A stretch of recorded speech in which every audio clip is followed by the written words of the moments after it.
Tonight, you'll hear a true story, so absurd, it feels like fiction. But don't worry, because here, the strange helps you sleep. Picture yourself in a village forgotten by time. Stone houses, dirt paths, and the distant chime of a bell marking the hours. Back then, the sky seemed lower, the silence deeper, and nightfall came early, as if honoring the world's rest. It was the 14th century, a time when humans still searched for meaning in everything, even in the most unlikely things. A leaf falling out of season could be a sign. An animal acting strangely might be the work of the devil.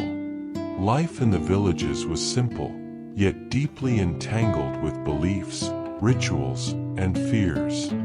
There was little room for randomness. Everything had a reason, and when something fell out of order, it had to be understood or judged.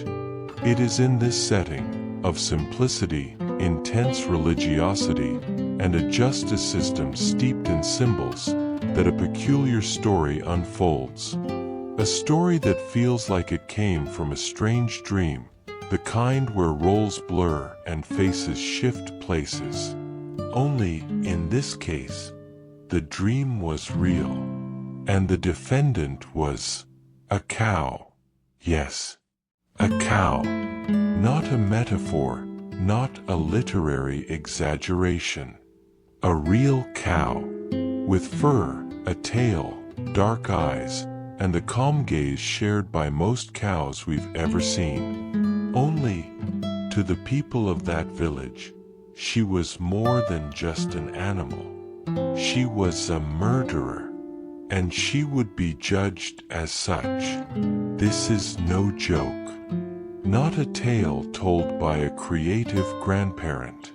It was an official trial, with a judge, witnesses, a defense attorney, and a sentence. The cow was imprisoned, and more than that, she was condemned. But why? What could lead an entire community to accept, seriously, the trial of an animal as if it were a person? Why did medieval justice treat animals as moral beings, capable of guilt and punishment? These are strange questions. But perhaps that's exactly why they're perfect for tonight. Because as you settle in, maybe with your eyes already a little heavy, and your mind ready to drift between the real and the imagined, it's time to leave the modern world behind for a while, and travel with me to an era where reality was more magical, or more absurd, or perhaps more symbolic than we'd like to admit. You are about to hear the story of the cow tried for murder. But to truly understand it, first, we must understand the time, the context, and the perspective of the people who lived in that world. In the Middle Ages, the world was seen differently. Everything was connected, heaven and earth, humans and animals, good and evil. And courts weren't just for settling disputes, but for restoring a kind of cosmic, almost mystical, balance. The trial of a cow, as absurd as it may sound today, was, in their minds, an attempt to maintain the harmony of the universe. Imagine a time when the line between the sacred and the everyday was thin, almost non-existent. In the Middle Ages, there was no clear separation between human justice and divine justice. Justice was seen as a reflection of God's will, and therefore, every trial was more than just a practical decision. It was a symbolic act, a ritual that reaffirmed the order of the world. In the small villages scattered across the fields of France, England, and Germany, the sound of a bell could mark the start of an ordinary day, or of a solemn trial. And in that setting, the courts were not merely places to resolve disputes. They were stages for a kind of moral theater. There were no penal codes like we have today. Laws were a mix of local customs, oral traditions, and interpretations of the Bible. Judges were often priests or religious figures, and the jurors, members of the community, with little or no formal education. It was a world where symbols spoke louder than evidence, where strange behavior could be understood as a sign of a curse, and where moral responsibility could be attributed to whoever was present, be it a person, a spirit, or an animal. It is within this context that animals began to be put on trial. But why? In the medieval mind, animals were not seen merely as irrational creatures. They existed in a kind of gray zone. Some viewed them as instruments of God, others as servants of the devil. But everyone seemed to agree that they could, in some way, be touched by good or evil. So, when an animal harmed someone, especially a child, it wasn't just an accident. It was perhaps a punishment, a sign, or, who knows, a crime. And in the face of a crime, the court had to act. A horse that kicked someone to death, a pig that attacked a baby, a dog that chased a man until he fell. All of these could, and often were, considered grounds for a formal trial. The records are abundant. There are documents of trials in France, Switzerland, and Italy.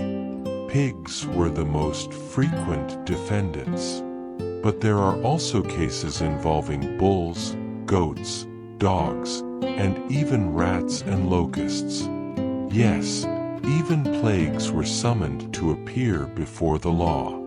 In one famous case, a bishop tried to excommunicate all the rats in a town, accusing them of destroying crops and spreading disease. It's strange, I know. But think of it this way. If justice was a symbolic act, if the courtroom was the stage of divine order, then judging an animal was a desperate and sincere attempt to restore the balance of the world.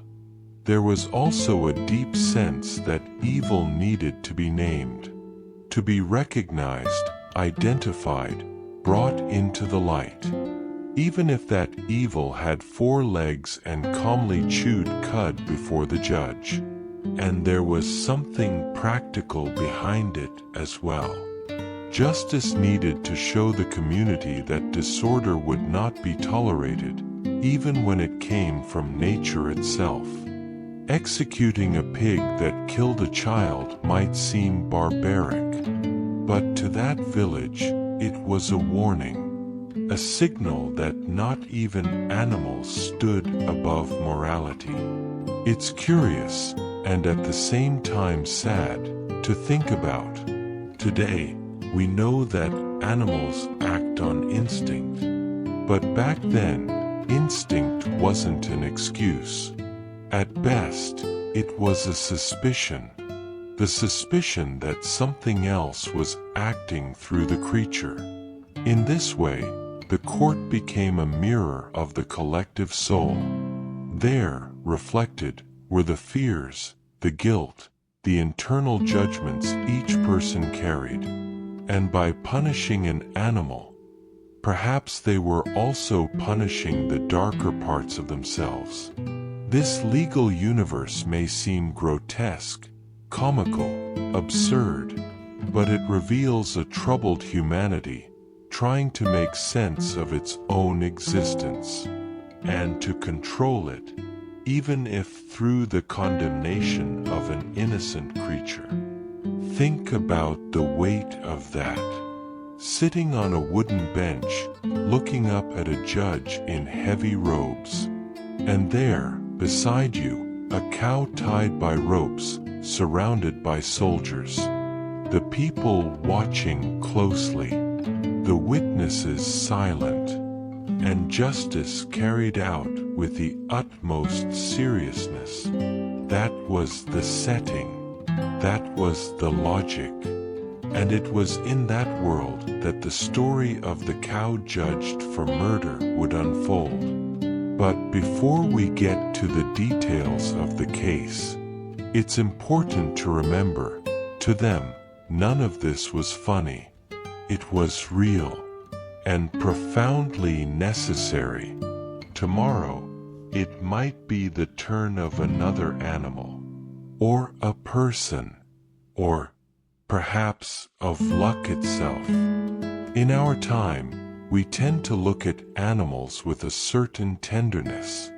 We know they act on instinct, that they don't choose, that they don't decide between right and wrong the way we do. But this idea is recent. In the Middle Ages, people saw things differently.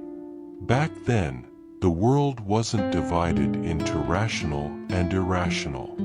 The universe was woven with spiritual meanings, like an invisible tapestry connecting everything. The sky, the earth, people, plants, and animals. Animals were more than creatures. They were signs, living metaphors, divine instruments, or, at times, demonic ones. They could be blessings or punishments, messages from providence or shadows sent by evil. In the parables told in churches, animals appeared as mirrors of the human soul. The lamb represented innocence, the serpent, temptation, the lion, the strength of God, the pig, moral filth. These images, repeated in stained glass, sermons and songs, built a collective imagination in which animals seemed to carry intentions. And if they carried intentions, they could be held accountable. But it went beyond symbolism. For many theologians of the time, animals could be directly influenced by spiritual forces. They believed, for instance, that the devil could enter an animal and act through it. So when a dog attacked someone unexpectedly, the explanation wasn't merely physical. It could be a sign of possession, or a consequence of some hidden sin in the person attacked. Medieval justice, then, dealt not just with actions, but with meanings. A horse that killed its owner could be seen as an instrument of divine wrath. And in that case, letting the animal live would be like ignoring a warning from the heavens. That's why many of these cases were treated with solemn seriousness by the courts. It wasn't madness. It was logic within that worldview. Besides, animals were everywhere. In the fields, in the homes, in the streets. They shared space with people. And when tragedy struck, it was natural to look for a cause, or a culprit. And if the animal had committed the act, then it was only fair that it paid for it. Not to teach the animal, but to restore the moral balance of the community. Justice, in that sense, functioned almost like a collective exorcism. Condemning a beast was like erasing a stain from the fabric of the village. It was a way of showing that evil had a name, had a shape, had an end. Of course, not everyone saw it that way. Some quietly laughed at those trials. Others questioned them. There were doubts, even among the scholars of the time. But the fact is that such trials continued for centuries. The records show that even lawyers specializing in defending animals existed. Some became famous for it, and their arguments were elaborate, poetic, almost philosophical. It's astonishing to think that a goat could be declared innocent for lack of witnesses, or that a group of moles could be banished from a town, given a deadline to leave peacefully. Yes, that happened. The sentence read, "Depart within 3 days, under penalty of curse." It's absurd, yes, but it's an absurdity full of meaning for those who lived surrounded by fear, faith, and a desperate need for order. To attribute intention to animals may have been a way of projecting onto them what humans couldn't deal with in themselves: anger, loss of control, impulse. And by punishing the animal, perhaps they were punishing the chaos they felt inside their own hearts. Today, we have science. We have psychology, ethology, animal behavior studied in detail. But there's something in that ancient view that still resonates.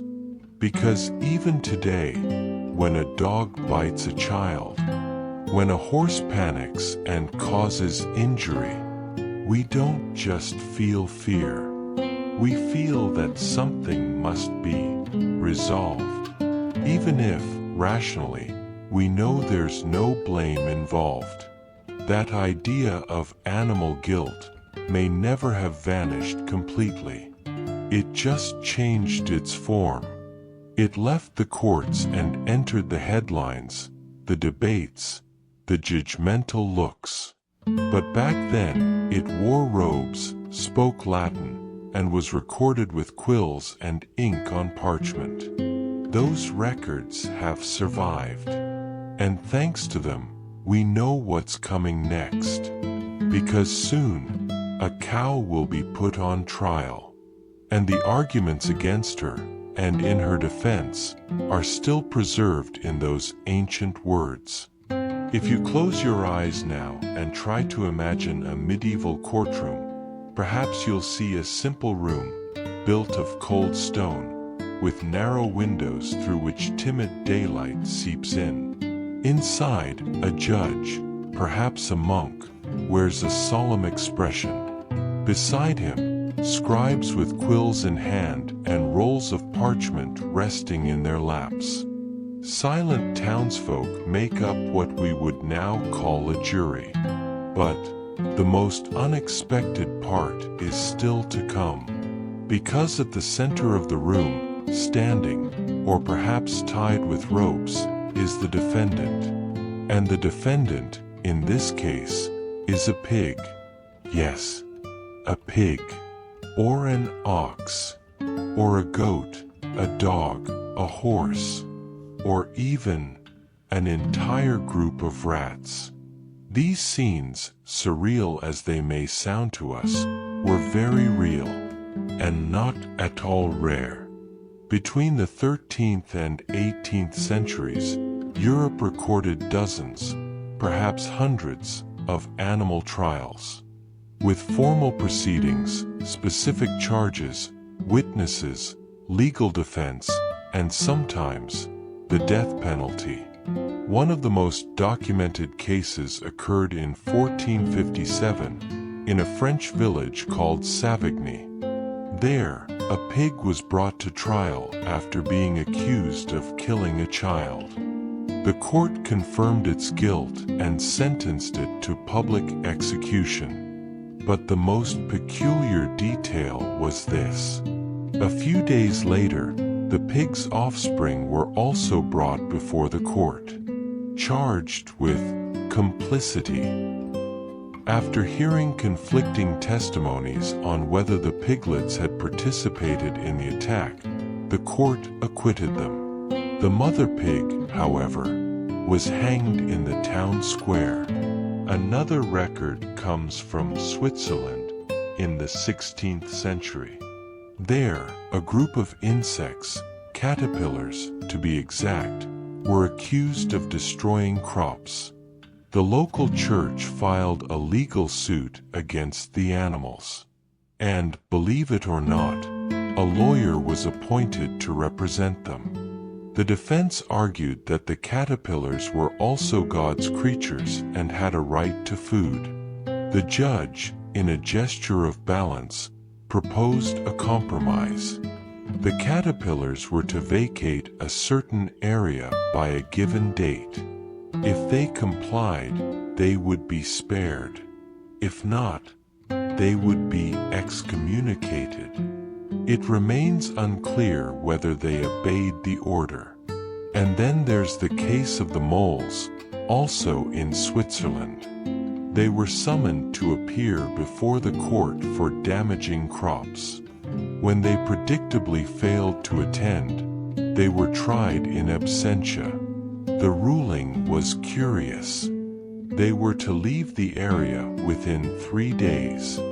If they didn't, they would be declared cursed and subject to any punishment. It sounds like a tale, but it's not. These records exist. They are archived in libraries and universities across Europe, and they reveal humanity's often naive, sometimes poetic efforts to assign meaning to pain, to disaster, to randomness. These trials didn't just happen in remote villages. Entire cities, with formal structures, took part in these proceedings. Animals were presented before the court with utmost seriousness. Some were even dressed in human clothes, symbolizing they were being treated with dignity. Symbolism. That, perhaps, is the key behind it all. Medieval justice, in many ways, was a form of sacred theater, a collective ritual to deal with disorder. The trial of an animal wasn't just about the animal. It was about the community, about trauma, about fear, and about the desperate need to restore moral order. Our modern perspective, sharp with logic, might laugh at these episodes. But laughing might mean forgetting that we, too, create rituals. Today, we may not put a goat on trial, but we judge symbols, ideas, voices. In the end, we're still trying to organize chaos with gestures that bring us peace. These bizarre cases, no matter how distant they seem, still echo. They remind us that the history of justice is also the history of our own search for safety. And they prepare the stage for what comes next. Because among all those ancient records, one stands out as more absurd than the rest. A cow, a death, and a trial that defies logic. Close your eyes for a moment and imagine the gentle landscape of the French countryside in the mid-14th century.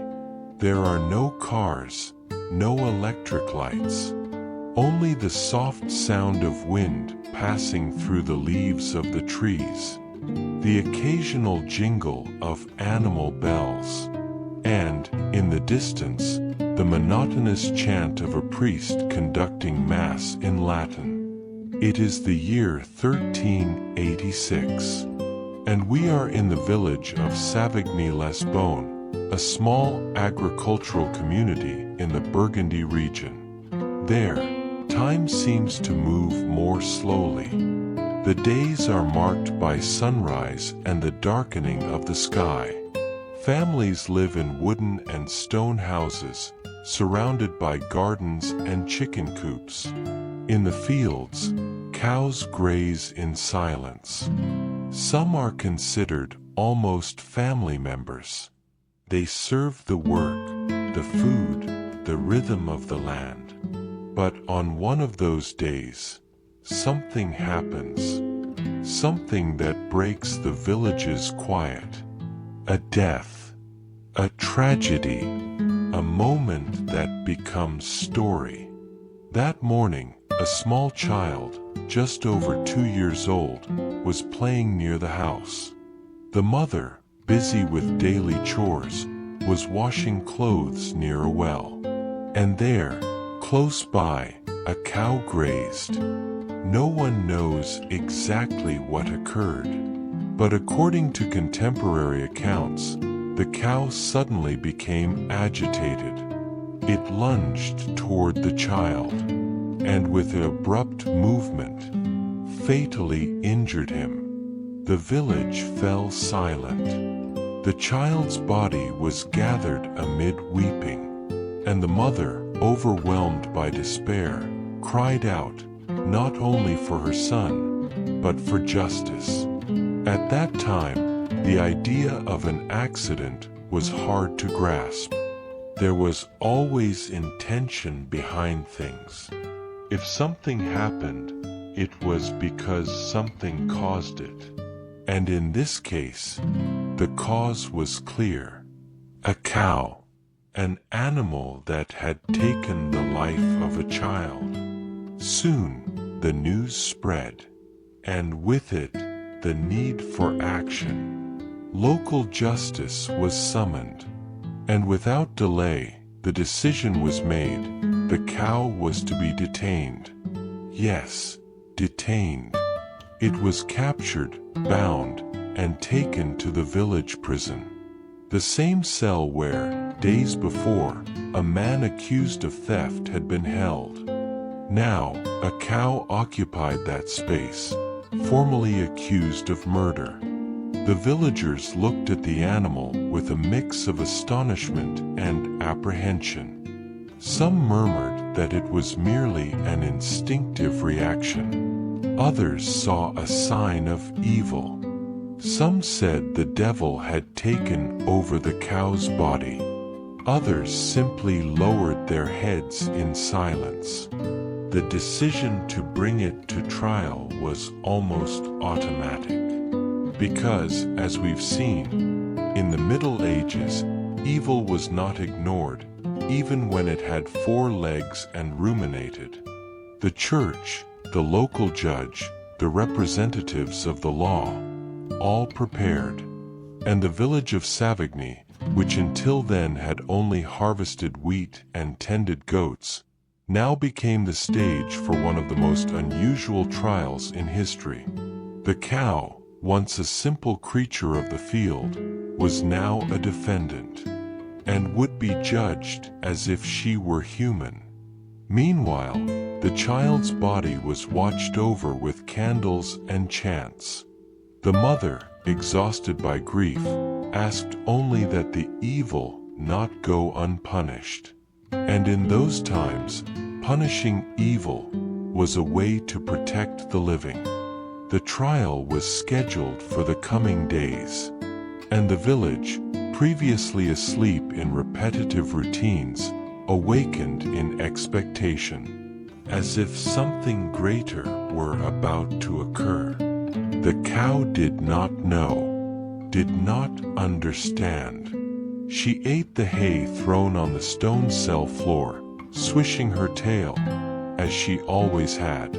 But to human eyes, she now bore a crime that demanded an answer, a sentence, reparation. It is curious and sad how the logic of fear transforms the world. How the desire for justice can turn even against those who do not understand their own fate. Savigny, that year, became a symbol of a time when the line between guilt and chance was almost invisible. And this will be the stage on which the story unfolds. The field was quiet that morning. Light filtered through the leaves of the apple trees, and the air still carried the soft freshness of dawn. It was the kind of morning that usually passes unnoticed, because nothing seemed different.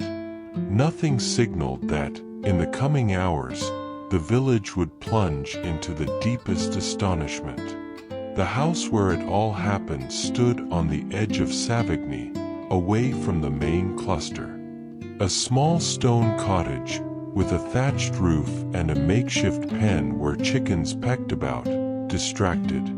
There lived a family of farmers, simple people, used to the silent routine of working the land. The woman of the house had gone out early to fetch water from the well. Her son, a small boy with light hair and an unsteady walk, was playing near the entrance, as he did every day. Nothing out of the ordinary. Near him, tied by a rope to a wooden post, stood a cow, an animal raised by the family since it was a calf. A strong beast, with dark fur, a serene gaze, and, until then, predictable behavior. The mother was washing clothes just a few meters away, with her back to the boy. She sang softly, and for a brief moment, the silence was broken by a sharp sound, a crack. Then, the child's cry, and, shortly after, complete silence. When she turned around, the woman saw the boy lying on the ground, and the cow, agitated, stepping near him. There was no visible blood, but the boy's head lay motionless. Screaming, she ran to him, took her son in her arms, and realized, through sobs and denial, that he wasn't moving. Neighbors came, drawn by the commotion, and soon the tragedy took shape. The cow had attacked the boy, maybe with a kick, maybe with its weight as it moved suddenly. But no one knew for sure. What they had was a small, lifeless body, and an animal beside it. The cow, in itself, seemed calm. There was no blood on its hooves, no clear signs of violence. But to the mother's eyes, clouded with pain, the culprit was obvious. At that time, no one spoke of forensics. There were no technical investigations, no forensic analysis. Death was interpreted by what the eyes could see, and by what the heart could bear. And at that moment, truth was defined by grief. The cow had killed, and that was enough. The boy's body was taken into the house, wrapped in a white cloth, placed on the straw bed where he used to sleep. The neighbors gathered. Some prayed, others murmured, and some were already speaking of justice. The cow was taken away, tied more tightly, brought to the center of the village, and placed under custody. The farmers, though not fully understanding, knew what it meant. It would be judged. And in those times, the trial of an animal wasn't absurd. It was a ritual, a response, a way to restore balance, to console the living, to show that evil, in some way, would not go unpunished. The local judge was summoned, and he ordered that the cow be detained until the court could convene. She was imprisoned in the village's small cell, a dark, damp stone compartment where criminals waited their time. There, the cow remained, in silence, eating hay, ruminating, as if nothing had happened. But outside, everything had already changed. The village murmured. Some said the animal had been touched by dark forces. Others told old stories of crazed cows during harvest times. Some even recalled biblical passages where animals became instruments of punishment. Few questioned the guilt. because what mattered there was the gesture, the need for something or someone to pay for what had happened. And when pain joins hands with fear, reason often falls silent. No one knows exactly what happened that morning, whether the cow truly caused the death, or if the boy fell unattended in a tragic accident. Perhaps we'll never know. But the court being formed had already made its choice, and the trial was set. For now, all that remains is the echo of a simple, rural, quiet tragedy. A moment that changed the course of a village, and turned an ordinary animal into a defendant. When the sun began to set over Savigny that day, the elongated shadows of dusk seemed to touch the village with a different kind of silence. It wasn't just the end of another afternoon. It was as if time itself had slowed down, weighed down by the tragedy. The death of the child spread through the homes like a low, dense fog, the kind you can't see, but you can feel. Each resident, upon hearing the news, reacted in their own way, but no one could ignore it. A boy dead, killed by a cow. The conversations began discreetly, first on the corners, then at the windows, later on the chapel benches.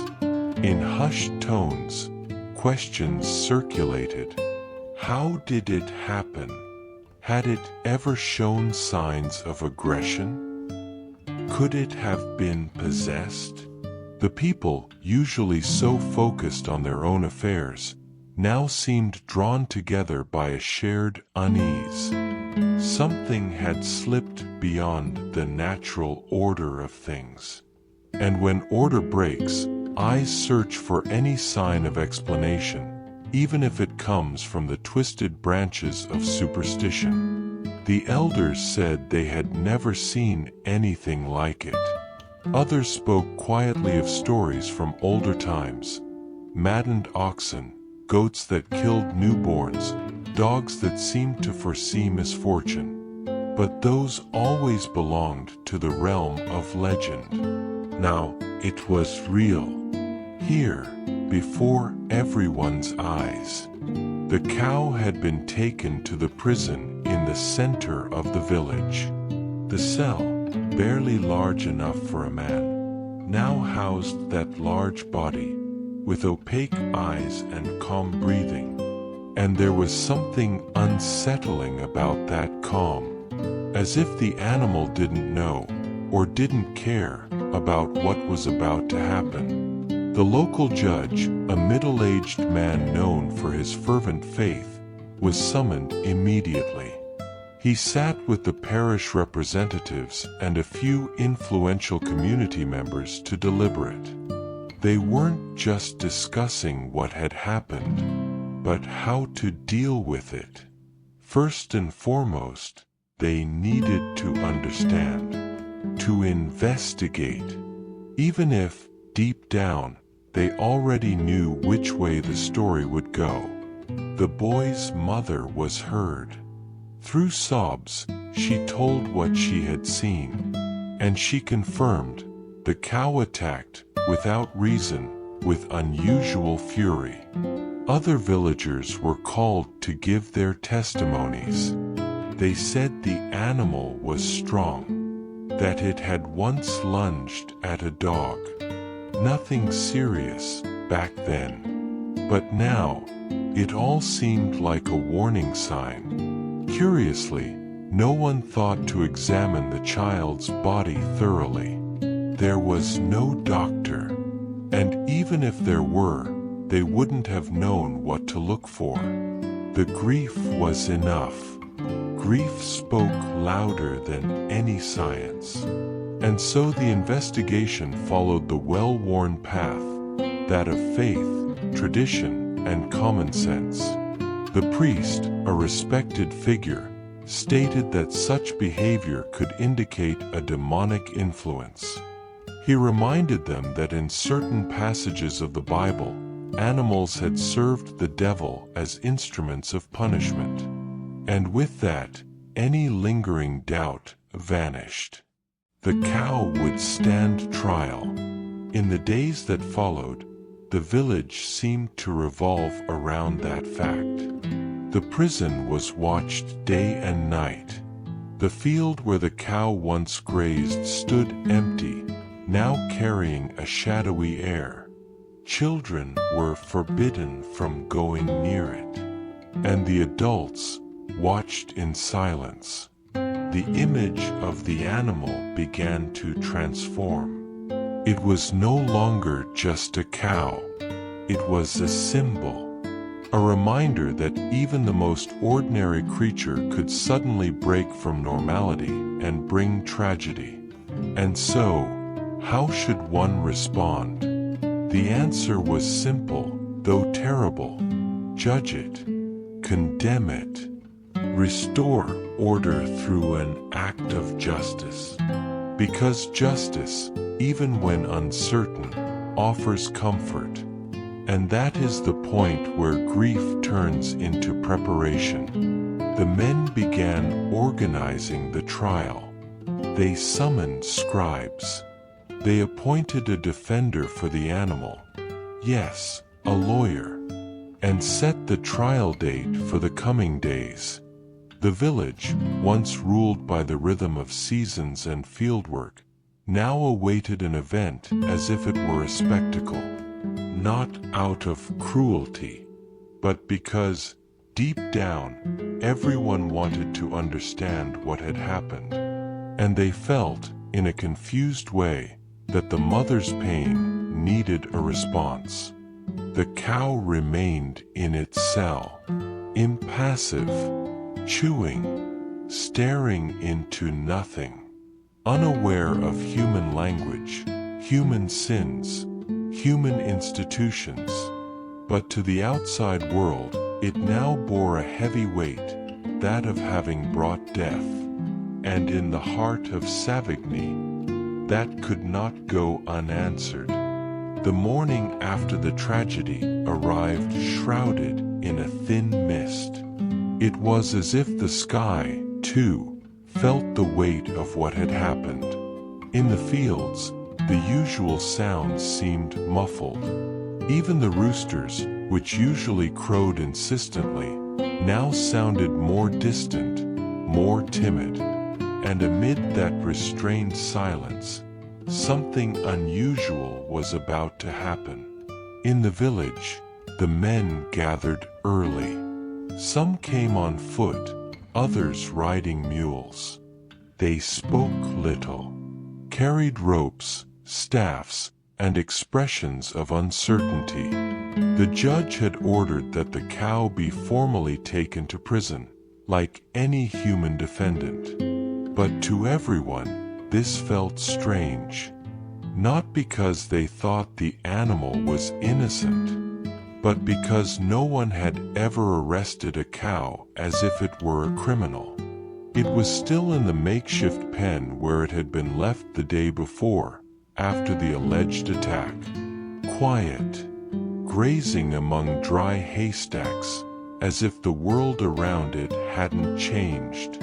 As they approached, the men hesitated, not out of fear of the animal, but due to the symbolic weight of it all.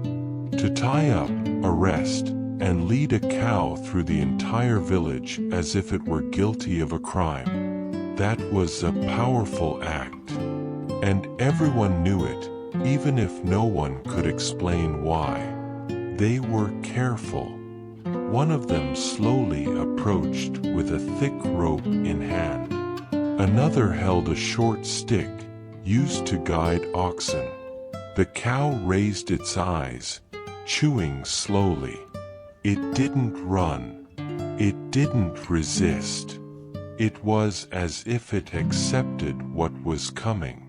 Or perhaps, as if it didn't understand anything. They tied the rope around the animal's neck and began to lead it down the dirt trail that led to the center of the village. The walk was slow. With each step, the sound of hooves mixed with the creaking of the tightening rope. Behind them, some villagers watched from a distance. A few women held children in their arms, trying to shield their eyes. Others simply prayed, whispering words to ward off evil. The cow walked unhurriedly, as if it were just another day in the pasture. But to human eyes, each step was heavy with meaning. It was the walk of a defendant, a symbol, a criminal body about to be judged. And for a village that saw the world as a reflection of divine will, this act was meaningful. In the center of Savigny stood a small stone building, simple, damp, with iron bars in the window opening. That's where prisoners awaited trial. And now, it would be the cow's temporary home. The men led it there. They struggled to make it fit through the low doorway. But they managed. Inside, they placed some dry straw, a bucket of water, and left the animal alone. They locked the door with a heavy key, and then, almost instinctively, made the sign of the cross. There was something deeply unsettling in that scene. The cell, the muffled sound of the animal's breathing, the strong smell of hay, and the persistent thought that this creature, with serene eyes and no words, had killed. No one spoke much about it, but everyone felt it. In the following days, the cow remained there. It was fed by 2 village workers. It ate, slept, ruminated, and occasionally let out a low, deep moo that echoed against the stone walls. Outside, the rumors grew. Some said it was possessed. Others claimed that animals can feel when they've done wrong, and that its silence was a confession. But there were also those who doubted.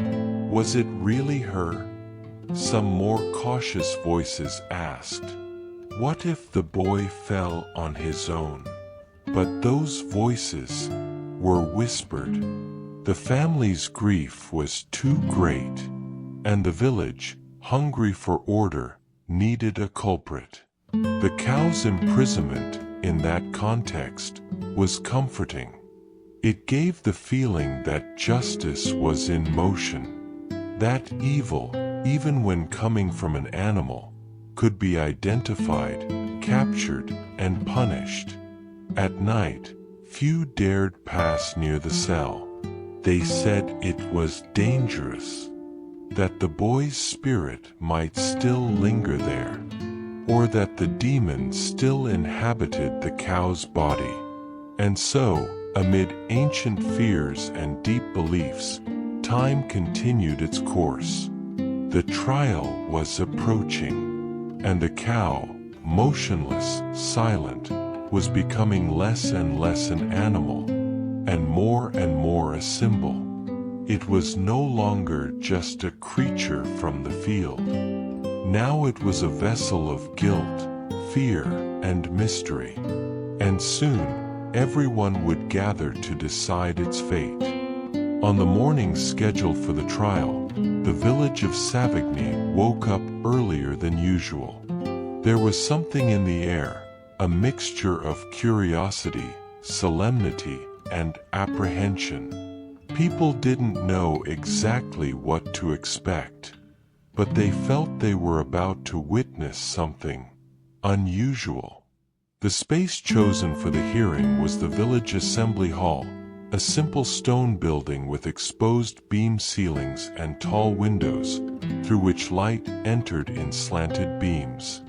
On the back wall, an aged wooden crucifix silently watched. In the center, a long table where the judge, the local priest, a scribe, and 2 court assistants would sit. The floor was packed earth. The air, humid. and on the sides, makeshift benches accommodated the curious who came to watch the trial. But what made everything truly strange was the presence of the defendant. The cow was brought in carefully, tied with 2 ropes, led by men from the village. The room had to be partially opened, with widened doors, so the animal could enter. She walked slowly, without resistance, her eyes half closed, as if she didn't understand, as if she was simply there. In the center of the hall, they placed her on a wooden platform. In front of her, as tradition required, sat the defense attorney. Yes, the cow had a lawyer, a learned man coming from another village, who had accepted the role for a modest payment. It was said he had previously represented pigs, goats, and even rats in earlier trials. The judge wore a dark cloak, marked by a cross embroidered with simple threads. By his side, the priest kept his hands clasped, eyes lowered, as if silently praying since before the trial began. The scribe, with his goose quill and black ink, awaited the signal to record every detail. The ceremony began with a prayer. The priest, in a firm and measured voice, invoked divine justice and asked for discernment from those present. Then, the judge declared the session open. The indictment was read aloud. The cow, belonging to the Camus family, was formally accused of causing, by voluntary action or influenced by evil forces, the death of a child from the community. The room remained silent. The low, muffled moo of the cow was the only sound heard for a moment. Next, the witnesses were called. The child's mother was the first. She crossed the room with short, hesitant steps. Her face carried the weight of grief, but also something firm, as if she knew this gesture was necessary so her son's soul could rest. With a trembling voice, she recounted what she had seen. She said the animal acted suddenly. She said the child had been calm, and that the cow struck without provocation, as if possessed. Other villagers gave their testimonies. They spoke of the animal's previous behavior. They said it had gotten agitated before, that it had once escaped the pen, that another time it tried to gore a dog. The prosecution slowly built the idea of a temperamental beast capable of violence. And then, it was the defense lawyer's turn. He rose calmly, took a small scroll from his pocket, and, with a clear and measured voice, began to argue. He said the cow was just a creature of God, that it had no moral reasoning, that it acted on instinct, and that perhaps the incident had been a tragic accident. Perhaps the child had stumbled.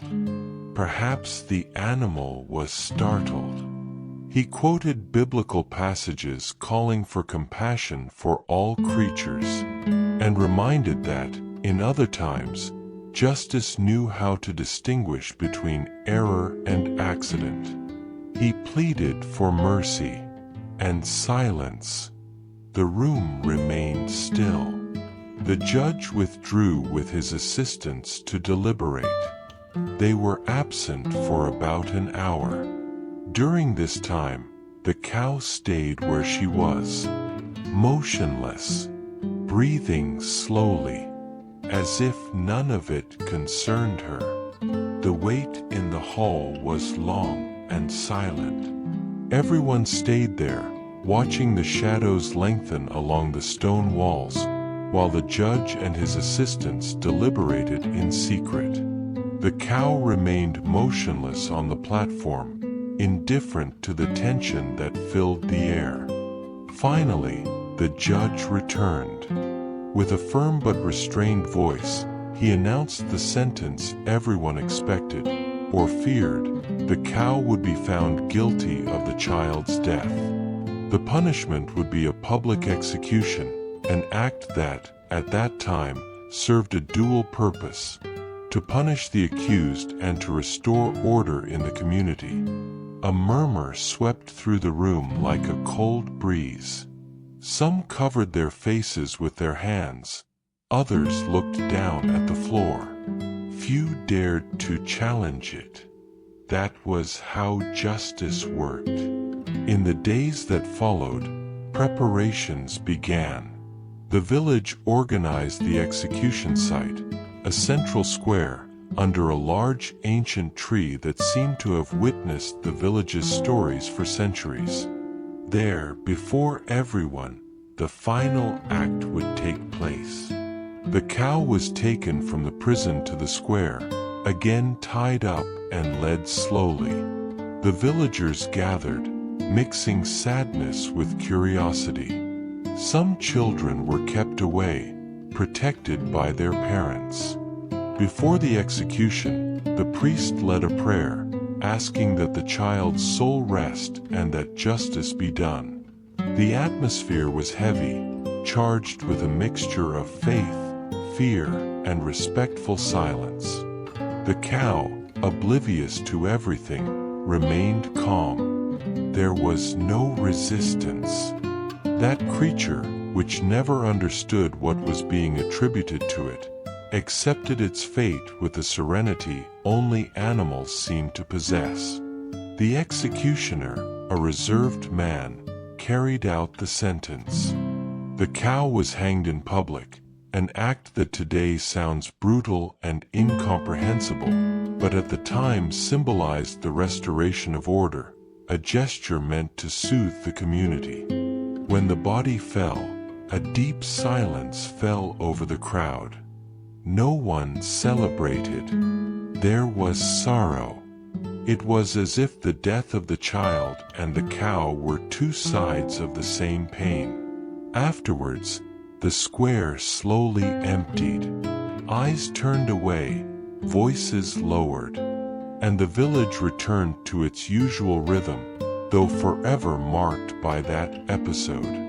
The story of the cow tried and executed remains a reflection of a time when human logic still sought to understand the world through the sacred and the symbolic. A time when justice, even if confused, tried to respond to the pain of loss.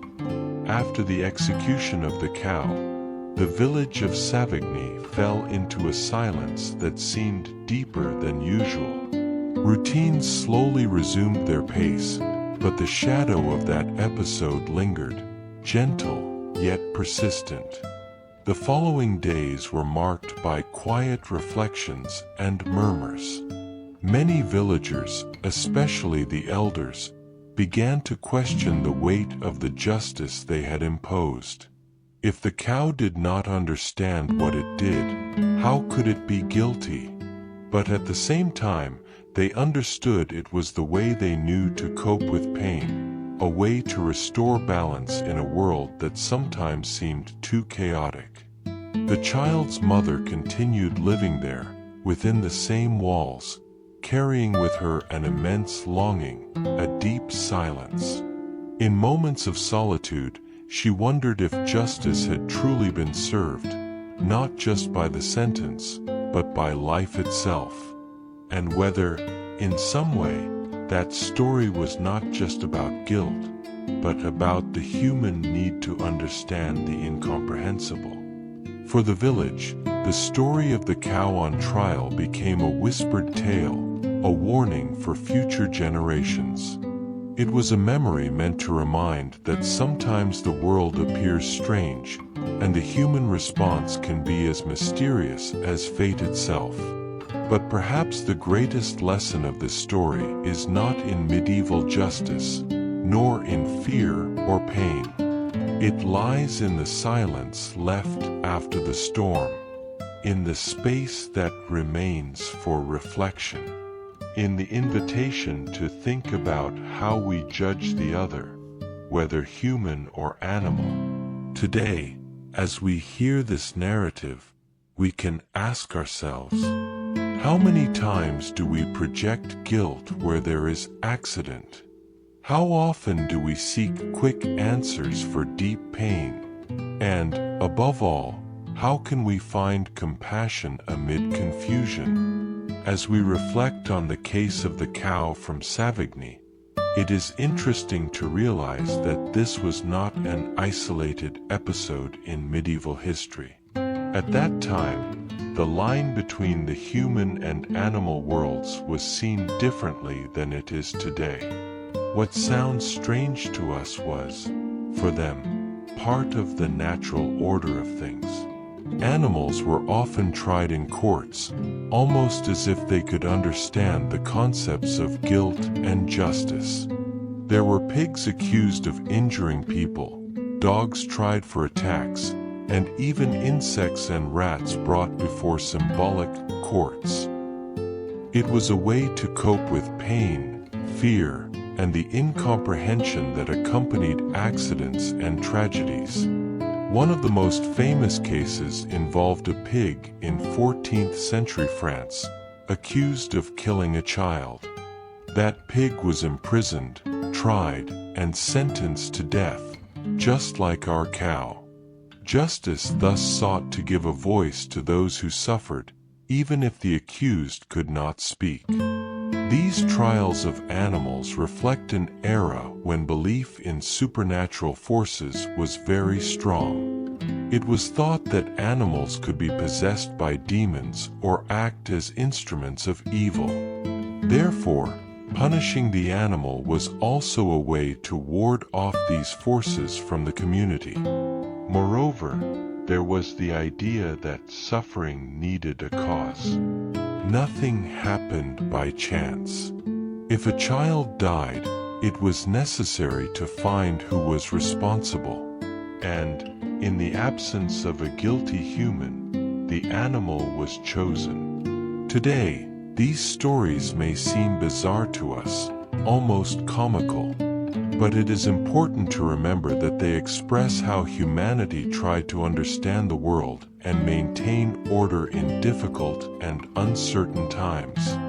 This look into the past invites us to think about how we have evolved in our relationship with animals and justice. How today we recognize that animals act on instinct, and responsibility lies with us, humans. And how, despite all progress, we still seek answers for the inexplicable. As we contemplate the story of the cow put on trial, we are led to reflect not only on what happened in that medieval village, but also on what it reveals about justice and responsibility. Justice, after all, is a human construct, fragile, imperfect, yet essential for coexistence. At that time, the idea of guilt was heavily influenced by religious beliefs and the need to find meaning in suffering. When a tragedy occurred, such as the death of a child, it was natural to seek someone to blame, to restore order and ease the pain. But the cow's trial shows how that search can drift away from what we now call reason. An animal, incapable of understanding its actions, was held responsible as if it had human awareness and intent. And so the reflection arises, how many times in our history have we sought someone to blame, when accident, chance, or human error were the real causes? The cow could not comprehend what it had done, nor the impact of its movements. But the humans around it, with all their rationality, decided to punish it. Why? Because justice serves not only to correct wrongs, but also to reassure a shaken community. To show that evil does not go unpunished, that there is order within chaos. Today, we understand that responsibility lies with those who have awareness and the power to choose. But back then, that distinction was not so clear. Blame was assigned to fill the void left by pain and fear. And this lesson invites us to reflect on how we deal with our own guilt and responsibilities, how we judge others and ourselves in difficult moments, how we balance the need for justice with compassion and understanding. The story of the cow tried in the Middle Ages invites us to look at the present with different eyes, eyes that seek to understand before they condemn. Today, we live in times where justice is more complex and empathy is a vital necessity. Back then, the trial of an animal seemed like a way to make sense of the incomprehensible. But now, we can see that behind the punishment, there was a lack of true understanding. In today's world, when faced with conflict and tragedy, we are called to go beyond simple condemnation, to look at the whole picture, the circumstances, the beings involved, whether human or not. The cow, incapable of understanding her actions, became a symbol of those situations where we apply justice without considering the complexity of life. When we judge without empathy, we risk repeating old mistakes, perpetuating injustice. Empathy reminds us that we are all subject to failures, chance, and limitations. That judgment without compassion rarely builds bridges, it builds walls. This story, therefore, echoes as an invitation to practice patience, understanding, and kindness, not only with others, but also with ourselves. To recognize that true justice is the kind that seeks to repair, to welcome, and to teach, not merely to punish. The story of the cow tried for murder, like many other medieval oddities, did not remain only in the memory of those who lived through the event. It traveled through time and reached us through curious records, documents that blend the strange, the serious, and the symbolic. In the Middle Ages, courts often kept detailed minutes, almost like diaries of the decisions and events that shaped a community. These records, preserved in monasteries and local archives, served not only to document sentences, but also the beliefs and customs of the people. The trial of the cow, therefore, was written down on pages yellowed by time, a reminder of a world that once was, where justice and superstition were tightly interwoven. These documents are precious because they allow us to glimpse a distant past with a more human and less judgmental perspective. Moreover, the story became part of local folklore. In the generations that followed, whispered at night, it served to educate and to warn about the importance of justice, but also about the dangers of hasty judgments. In some regions of Europe, similar stories spread and were recorded, showing that this kind of animal trial was not uncommon. It was an expression of the search for meaning, a ritual to maintain social and spiritual order. As centuries passed, culture evolved. Science, philosophy, and law began to unravel the complexities of animal and human behavior.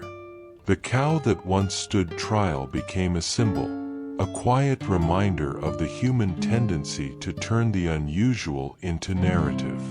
Today, revisiting these stories with calm and respect is an invitation to reflect on our own culture and the judgments we still make, whether consciously or not.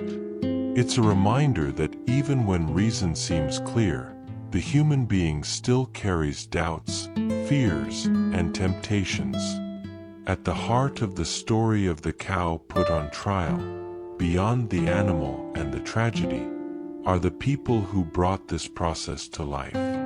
Each of them carried their own doubts, fears, and intentions, small human fragments that shaped the fate of that creature. The local judge, for instance, was a man torn between public responsibility and deep faith. He knew his decision would impact the entire village. More than that, he felt the burden of maintaining social order in a time when the unknown could easily turn into panic. His motivation lay somewhere between justice and tradition. A judge in that era didn't act only according to written law, but according to the need to protect the community from anything perceived as a threat, whether real or symbolic. The priest, in turn, was a central figure. As a spiritual guide, he saw the trial as a way to purify the village, to banish the evil that he believed could be manifested in that animal. To him, that ceremony was not only judicial, but also religious, a silent exorcism, a rite to bring peace to the child's soul and to the village. The child's mother, though torn by grief, took part in the process. Her presence embodied the raw humanity of suffering. She needed answers, justice, and perhaps, in the cow's trial, she found a way to externalize her mourning. The villagers who witnessed it had their own motivations, often tangled in fear, superstition, and the need for belonging. At that time, community life was fundamental, and security an absolute value. And the cow's lawyer, a curious and perhaps misunderstood figure. He represented reason and compassion amid the chaos. His mission was to remind everyone that the animal wasn't guilty in a human sense, that it acted by instinct. He embodied a bridge between the rational and the symbolic, trying, even if in vain, to bring a little true justice to the proceedings. Each of these characters, with their motivations, shaped an episode that, though strange, reveals much about human nature, about how we deal with fear, with loss, and with the need to understand the incomprehensible. In the Middle Ages, daily life was deeply intertwined with religious beliefs and superstitions. The invisible, the spiritual world, angels, demons, permeated every gesture, every word, every decision. And the trial of the cow was no exception to this reality. The village of Savigny lived under the constant gaze of the church, which was more than a religious institution. It was a social, moral, and legal pillar. People turned to it for explanations of the unexplainable, for comfort in their pain, and for guidance in the face of fear. When the tragedy with the child occurred, the human response could not be limited to the physical. It was necessary to determine whether a malevolent force was acting through that animal, a presence that went beyond the natural. That is why the animal came to be seen not merely as a creature, but as a possible instrument of evil. It was believed that cows, like other animals, could be possessed by demons or influenced by invisible forces. Superstition fueled the idea that evil had to be cast out for peace to return. Thus, the cow's trial and punishment took on a ritualistic, almost exorcistic, character. The priest, in his silent prayers and in his words at the tribunal, embodied that link between the human and the divine. He sought the purification of the village, spiritual protection, and the restoration of cosmic order. And for the villagers, that process brought symbolic relief. They felt that by punishing the cow, they were also confronting the invisible evil that threatened their lives. This combination of superstition and religion shaped not only the trial, but also how the community experienced daily life, its joys and its fears. Today, we can look at these beliefs with distance and understanding, realizing how the search for meaning is a constant part of being human. It helps us see that, in difficult times, the mind seeks narratives that bring comfort, even if they now seem strange to us. Stories like that of the cow tried for murder in the Middle Ages have a special way of embedding themselves in the collective imagination. They pass through the centuries not merely as facts, but as symbols, echoes of a time when humanity was trying to understand its place in the world, between the natural and the supernatural.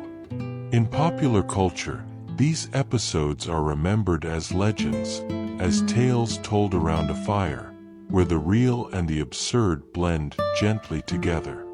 They feed our curiosity, provoke a half-incredulous smile, and invite us to reflect on the complexity of justice and belief. In books, theater plays, and even modern productions, the trial of animals for crimes has become a theme, exploring the contrast between reason and superstition, between the human and the animal. The collective imagination preserves these stories as fragments of a past where the world was less predictable and more filled with mystery. They show us how societies dealt with fear and pain, using narratives that today sound almost surreal.